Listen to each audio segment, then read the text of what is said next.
Hard work is the key to success. इस की के सिवा कोई की नहीं है जीवन में आगे बढ़ने की, तो इस की को संभाल के रखिए और हार्ड वर्क करते चलिए, ठीक है। बस इतना याद रखिए कि रुकना नहीं है हमें जीवन में, जैसी भी चुनौतियां आए, क्योंकि लाइफ, हमारा टॉपिक है isomerism in coordination compound. This is one of the most important topic from the coordination chapter and every year you will get question from this topic. हर साल आता है क्वेश्चन इस टॉपिक में से, ठीक है। कुछ क्वेश्चन आपके सामने हैं, 2020 में भी आया है।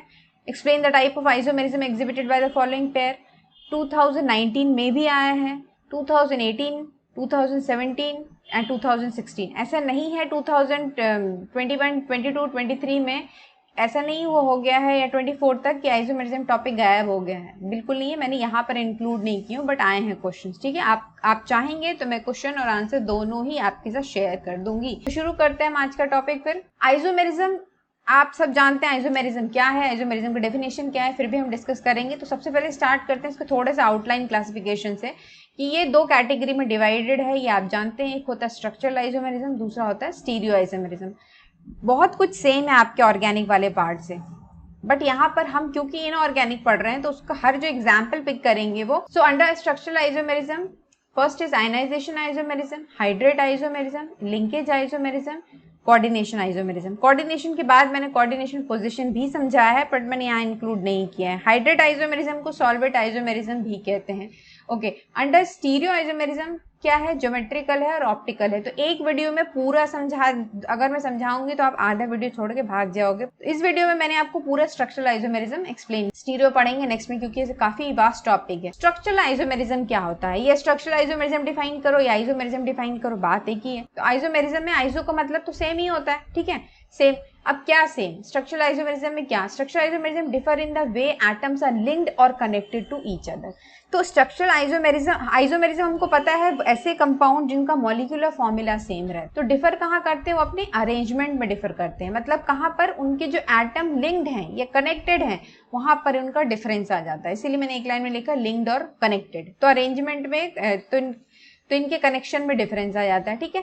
They have different bond and arrangements of ligand और आयंस इन द कॉम्प्लेक्स, ठीक है। जब हम ड्रॉ करेंगे तब आपको ये चीज और क्लियर हो जाएगी। तो कनेक्शन वर्ड याद रखिए। और डिफाइन कैसे कर सकते, structural isomerism occurs when coordination compounds have the same molecular formula but differ in how the atoms are connected or arranged with the molecule. In structural isomerism the connectivity between the atoms or ion changes resulting in different structure. तो देखो ये बिल्कुल same है, जो definition ऊपर है वो definition यहाँ पर भी है, कि मॉलिक्यूलर फॉर्मूला जो है वो सेम है। तो सीधा सब कुछ भी ना बोल के, इतना सारा ना बोल के, बाकी आपको स्टेटमेंट समझ में आ गया होगा, सिर्फ इतना बोलेंगे कि कनेक्टिविटी में डिफरेंस आता है। कनेक्टिविटी मतलब कौन सा एटम किससे किस तरीके से जुड़ा हुआ है और किस साइड जुड़ा हुआ है, ठीक है। उसी को हम स्ट्रक्चरल आइसोमेरिज्म के अंदर समझते हैं आगे। टाइप ऑफ स्ट्रक्चरल आइसोमेरिज्म के अंदर है पहला आपका आयनाइजेशन आइसोमेरिज्म। आयनाइजेशन आइसोमेरिज्म नाम से समझ में आता है जो चीजें, जो कॉम्प्लेक्स, जो कंपाउंड आयोनाइज हो जाए, मतलब जो आयंस में टूट जाए। आयंस क्या होते हैं, प्लस माइनस, जिसके ऊपर प्लस चार्ज होता है उसके माइनस चार्ज होता है। ये सिंपल बोल रही हूँ मैं आपसे। सो इन आयनाइजेशन आइसोमर जो द काउंटर आयन मतलब जो बाहर रहता है और जो लीगेंड है अंदर वाला, ठीक है, can switch places. This lead to a different ion being released into the solution when the compound is dissolved in water. ठीक है, ध्यान से समझते हैं हम इस चीज को, पूरा एक एक करके चलेंगे, कोई कंफ्यूजन नहीं होना चाहिए आपको। यहाँ पे क्या बोल रहा है, आपको वर्नर थ्योरी पढ़ाया था मैंने, ठीक है, आप पढ़े ना पढ़े मुझे नहीं मालूम, पर मैंने पढ़ाया है। ये जो काउंटर आयन है, काउंटर आयन मतलब क्या होता है, काउंटर आयन मतलब कि जो काउंटर आयन वो होता है जो स्फीयर के बाहर रहता है, ठीक है, उसको हम काउंटर आयन बोलते हैं। और जो लीगेंड हो गया, जो कोऑर्डिनेशन स्फीयर के अंदर है, एक बाहर है एक अंदर है, वो क्या कर सकते हैं, अपनी प्लेस को बदल सकते हैं, स्विच कर सकते हैं। कब, ये ऐसा कब पॉसिबल है, ऐसा तब पॉसिबल है जब हम इस कॉम्प्लेक्स कंपाउंड को वाटर में डालेंगे, ठीक है। जब इस कंपाउंड को आप किस में डालोगे, वाटर में डिसॉल्व करोगे, तो जो आयंस है वो क्या होंगे, सोल्यूशन में रिलीज हो जाएंगे। उसी को हम बोलते हैं आयनाइजेशन आइसोमेरिज्म। अब आइसोमेरिज्म इसीलिए बोला जाता है, आइसोमेरिज्म का तो मतलब ही होता है कि सेम मॉलिक्यूलर फॉर्मूला। जो भी आपको दो कंपाउंड आप देख पा रहे हो उनके फॉर्मूले जो है, मॉलिक्यूलर फॉर्मूला, उनका कोऑर्डिनेशन नंबर सेम है, ठीक है। अब हम यहाँ पे कोऑर्डिनेशन के टर्म में बात करें कि भला ही वो दो दिखेंगे लेकिन उनका कोऑर्डिनेशन नंबर दोनों का दोनों सेम रहेगा। एग्जाम्पल, अब जैसे एक कॉम्प्लेक्स आपको दे दिया CONH3 होल 5 BrSO4, तो यहाँ पर क्या है कि bromine is inside the coordination sphere. आप देख पा रहे हो कि जो ब्रोमीन आपको दिख रहा है, ये हम यहाँ पे बोल रहे हैं ब्रोमीन, ये ब्रोमीन कहाँ है, ये स्फीयर के अंदर है, ये है स्फीयर, ठीक है। तो स्फीयर के अंदर है bromine and sulphate is outside. अब यहाँ पे सल्फेट क्या है, बाहर है, राइट। अब देखो कंडीशन क्या होगी, जब ये कॉम्प्लेक्स जो है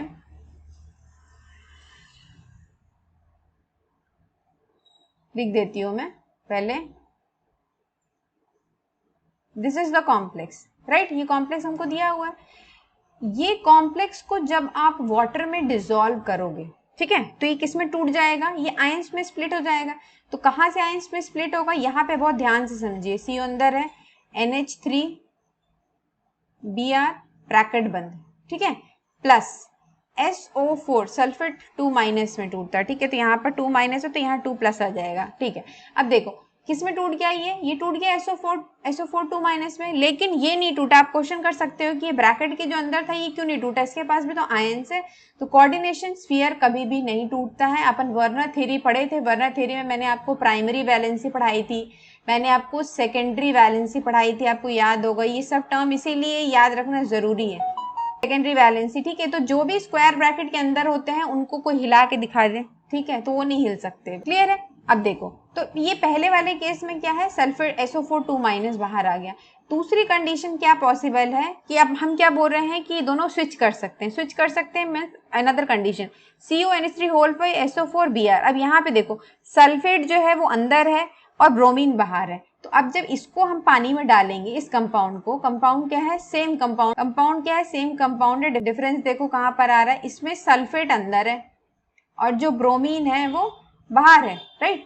अब जब इसको हम वाटर में डिसॉल्व करेंगे, when this compound is dissolve in water, इसको पानी में डालें, तो जो स्क्वायर ब्रैकेट के अंदर है वो तो नहीं हिला, वो वैसे का वैसे ही है, ठीक है। कोई क्वेश्चन, SO4 जो है उसमें कोई फर्क नहीं पड़ा, वो वैसे ही है।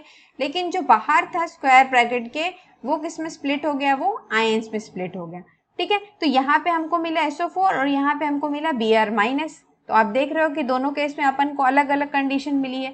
इसी प्रोसेस को, इसी टाइप के जो, इस टाइप को जो फॉर्मेशन हो रहा है, ionization isomerism. So these compound produces different ions when dissolved in water, clear है। ये इस टाइप के कंपाउंड को आप पानी में डालोगे, ये क्या करेंगे, अलग आयंस देंगे। कैसे आयंस देंगे, अलग, डिफरेंट। इतना सा कर्सर है कि मैं क्या बताऊं, डिफरेंट आयंस देंगे। कब देंगे डिफरेंट आयंस, ये डिफरेंट आयंस तब देंगे जब आप इसको वाटर में डिसॉल्व करोगे, क्लियर है। ये हो गया आयनाइजेशन आइसोमेरिज्म। एक चीज आप याद रखिए, मान लो आपसे बोर्ड एग्जाम में पूछता है कि डिफाइन स्ट्रक्चरल आइसोमेरिज्म, तो स्ट्रक्चरल आइसोमेरिज्म का आप डेफिनेशन देके आप किसी भी एक आयनाइजेशन नहीं, आप किसी भी आइसोमेर का एग्जाम्पल उठा सकते हो। क्योंकि ऑफकोर्स आपको स्ट्रक्चर समझाना है, तो या तो आप किसी भी आयनाइजेशन का ले लो, लिंकेज का ले लो, हाइड्रेट का ले लो, किसी का भी एक का एग्जाम्पल आप समझा सकते हैं, ठीक है। ऐसे और भी एग्जाम्पल है। अब आप एक चीज और मैं आपको बताना चाहूंगी, ये जो आपको दिख रहा है ना कि यहाँ पे सल्फेट निकल गया और यहाँ पे क्या निकल गया, Br माइनस निकल गया, ये सिर्फ इतनी सी चीज जो है वो क्या कर दे रही है, कलर को चेंज कर दे रही है। यहाँ पे ये जो है वो किस कलर का है, रेड वायलेट इस कलर का शो करता है सल्फेट, और ये जो है वो पूरा रेड शो करता है। तो मैं यहाँ पे लिख दे रही हूँ, ये प्योर रेड नहीं होता है, ये कैसे शो करता है कलर, ये प्रैक्टिकल है। देखो ये तो याद अपन को करना पड़ रहा है। अब आप ये पूछो कि कैसे पता चला, तो मैं आपको यही बोलूंगी, ये प्रैक्टिकल करने से पता चला। बिना प्रैक्टिकल के तो पता नहीं चलेगा कि कौन सा कलर है कौन सा नहीं है। ऐसे और भी एग्जाम्पल हैं आयनाइजेशन के, आप प्रैक्टिस कर सकते हो। मैं आपको एक लिख देती हूँ, इनफ है आपके लिए, इतना आप प्रैक्टिस कर सकते हो। इसका भी आयनाइजेशन आइसोमेरिज्म बनाओ, एक बार सल्फेट को बाहर करो, Br को अंदर करो, इसका भी ठीक वैसे ही आपको बनाना है, सेम विद दिस। ये 3 एग्जाम्पल है, आप ये प्रैक्टिस कर लेना इसको, ठीक है। नेक्स्ट है हाइड्रेट आइसोमेरिज्म। देखो नाम से समझ में आ रहा है हाइड्रेट, हाइड्रेट को सॉल्वेंट भी बोला जाता है। जब भी हाइड्रेट आइसोमेरिज्म रहेगा तो आवश्यक सूचना क्या चीज रहना जरूरी है, हाइड्रेट आइसोमेरिज्म में अगर है तो पानी जरूरी है। क्या जरूरी है, पानी, पानी। अब पन्नी पढ़ो इसको, चाहे जो भी पढ़ो, मैंने तो पानी लिखा है, ठीक है, H2। तो हाइड्रेट आइसोमेरिज्म में कॉम्प्लेक्स में क्या होगा, वाटर होगा। आप कैसे देख के समझोगे कि कौन सा कॉम्प्लेक्स क्या है, तो ऐसे समझ में आएगा, आयंस दिखाई देंगे। वाटर, अगर हाइड्रेट आइसोमेरिज्म है तो उसमें वाटर के मॉलिक्यूल रहेंगे। कैसा रहेगा देखते हैं, नंबर ऑफ वाटर मॉलिक्यूल्स रहेंगे। तो hydrate isomerism differ in the number of water molecule present inside or outside the coordination sphere. Hydrate isomerism की पूरी कहानी पानी से शुरू, पानी में खत्म। स्फीयर के अंदर कितने वाटर मॉलिक्यूल है, स्फीयर के बाहर कितने वाटर मॉलिक्यूल है, इसी पे हाइड्रेट आइसोमेरिज्म डिपेंड करता है। एग्जांपल दिया जैसे आपके सामने, आप देख पा रहे हो CR और एक ये हो गया, इसी का आइसोमर है। Now in the first case all the water molecules are coordinated to chromium, while the second case one water molecule is outside the coordination sphere. नहीं समझ में आएगा। एक ये हो गया फर्स्ट केस, ठीक है, ये हो गया फर्स्ट केस। इस फर्स्ट केस में आप देखो ये क्रोमियम है।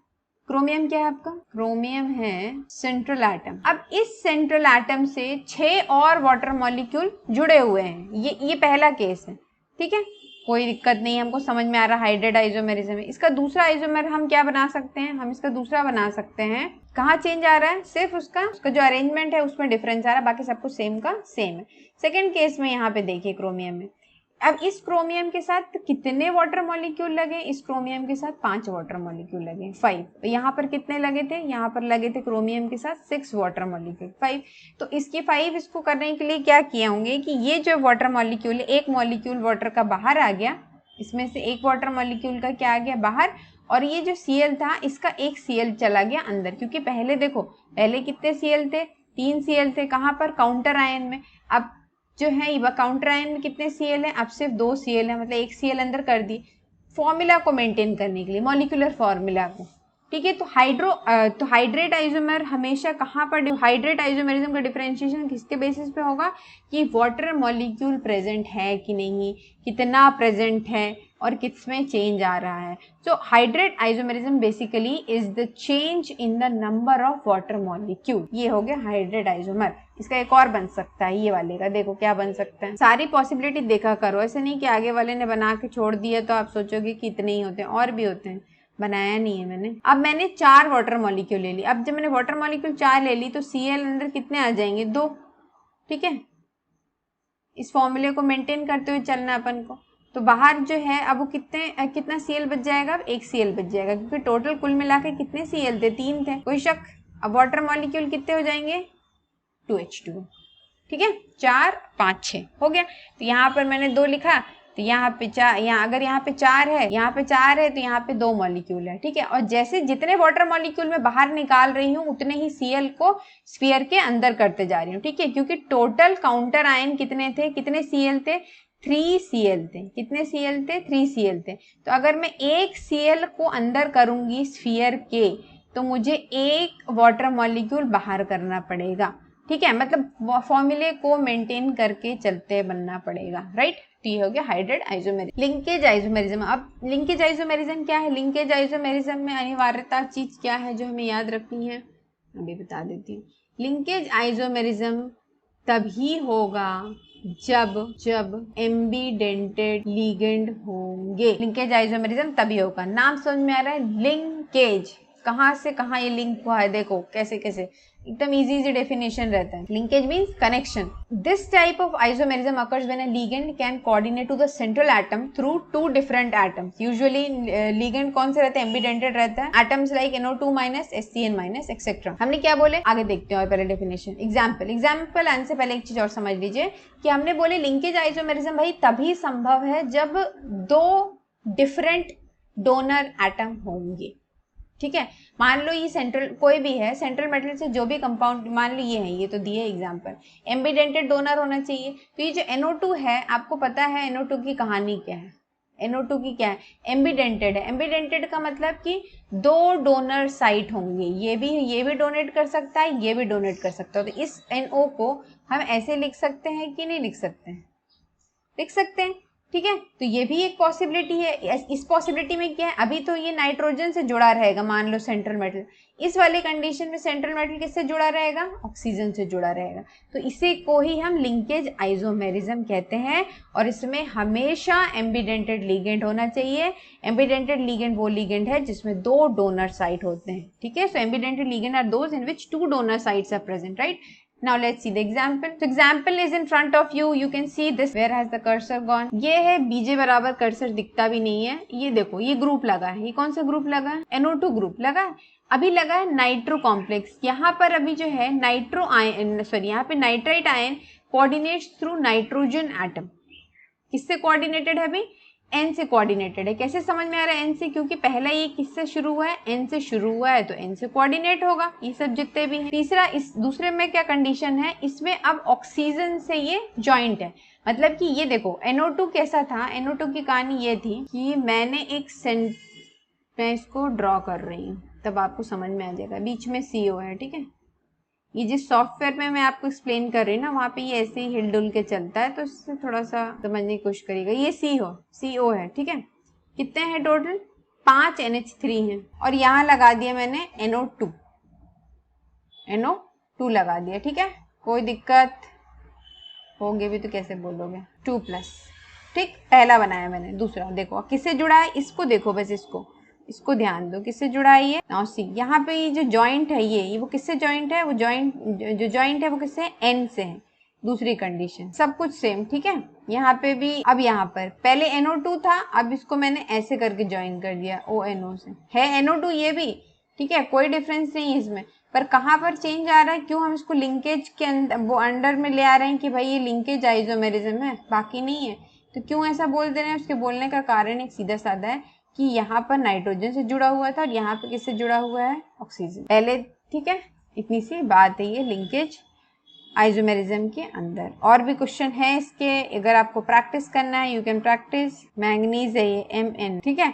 ये भी क्या है?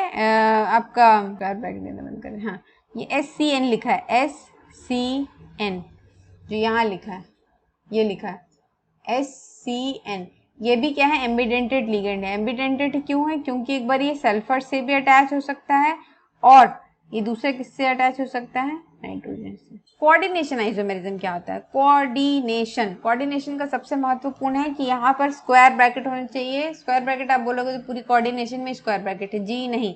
कोऑर्डिनेशन आइसोमेरिज्म ऐसा आइसोमेरिज्म है जिसमें 2 स्क्वायर ब्रैकेट होना अनिवार्य है। This type of isomerism arises when both the cation and anion are complex and the ligand can swap between the two, ठीक है। इसमें कैटायन और एनायन दोनों ही कॉम्प्लेक्स कंसिडर करते हैं अपन, और लिगेंड जो है वो इन दोनों कॉम्प्लेक्स के बीच में अपने आप को एक्सचेंज कर सकता है, इंटरचेंज कर सकता है, ठीक है। मतलब ये तुम्हारा घर हो गया और तो बाजू में तुम्हारी मौसी का घर हो गया, कभी तुम उस घर में चले गए, कभी वहां के लोग तुम्हारे घर में आ गए, ऐसी वाली कहानी, ठीक है। एग्जाम्पल, CONH3 एंड CrNH3, ठीक है। एग्जाम्पल देखो, अब तब आपको पूरा से समझ में आएगा। ये जो 2 एग्जाम्पल आपके आंख के ठीक सामने दिख रहे हैं, यहाँ पर देखो आपको एक कॉम्प्लेक्स ये दिख रहा है और एक कॉम्प्लेक्स ये दिख रहा है, ठीक है। दोनों एक एटायनिक कॉम्प्लेक्स, एक एनायनिक कॉम्प्लेक्स। क्या होगा इसमें? हम क्या बोल रहे हैं कि ligand can swap between the two. Swap का मतलब होता है एक्सचेंज। ये वर्ड अगर ज्यादा वो लग रहा है तो अब देखिए लिगेंड क्या कर रहे हैं यहाँ पर। ये है एक NH3 ये, और ये देखो 2 कॉम्प्लेक्स है। मैंने क्या बोला? 2 कोऑर्डिनेशन स्फीयर होंगे, तो कोऑर्डिनेशन स्फीयर दिख रहा होगा। एक कोऑर्डिनेशन स्फीयर ये है और दूसरा यहाँ से शुरू हुआ है, राइट। तो ये जो NH3 है वो यहाँ आ गया और ये जो है वो यहाँ आ गया, मतलब यहाँ नहीं, यहाँ आ गया NH3 के पास, ठीक। यहाँ पे देखो Cr के साथ आप क्या लग गया? NH3 होल से COCN6, ठीक है। डू नॉट गेट कंफ्यूज, क्योंकि बात तो एक ही है। ये यहाँ आएगा और ये यहाँ आएगा, तो बात तो एक ही है, ठीक है। सो क्लियरली समझते हैं। इस एग्जाम्पल को अपन अलग से लिखते हैं। ये एग्जाम्पल हो गया आपका, ठीक है, और ये एक दूसरा एग्जाम्पल हो गया। मतलब अब ये इसका आइसोमर हो गया, ये जो है इसका आइसोमर ये हो गया। कैसे बना दिया आपने कुछ भी नहीं किया, आपने बस क्या किया, ये जो NH3 था, ठीक है, ये जो NH3 था वो यहाँ पर इससे इंटरचेंज हुआ और ये जो CN है वो इससे इंटरचेंज हुआ, बस फर्क इतना ही है, ठीक है। तो हमने पहले लिख दिए CrNH3 COCN6, ठीक है, बस इतना ही सा फर्क है। दोनों लिगेंड आपस में इंटरचेंज हो गए। कोऑर्डिनेशन आइसोमेरिज्म में इसीलिए 2 स्फीयर का होना बहुत बहुत जरूरी आइसोमेरिज्म, जिसमें ज्योमेट्रिकल और ऑप्टिकल में दोनों एक ही